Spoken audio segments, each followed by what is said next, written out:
In dealing with extreme weather, we have been doing what is expected under the present system.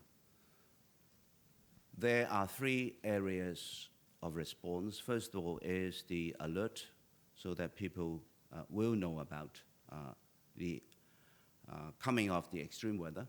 The second is actually responding to the incident. And the third part is the recovery. I have very quickly done a re-examination of the whole process, and I think for the response and for the recovery, the government has been doing what is expected and required. And I thank the government officials and civil servants to devote sleeplessly and endlessly to these two important missions.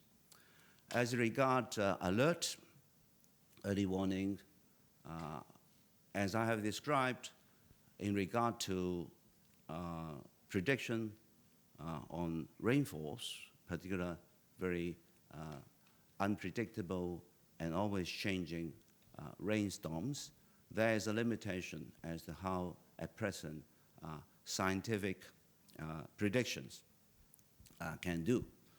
But I have also indicated that despite the limitations by science, we still have to think of other ways of helping people to get to know more information earlier and in bigger details.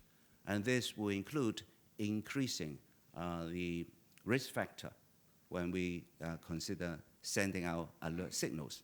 Over the years, we have been improving our response to all these extreme weather, in particular, the drainage system. We have reduced the flooding black spot from over 100 to what now remains as 4. That means we have a continual exercise to reduce the risk of flooding. We will continue to do that.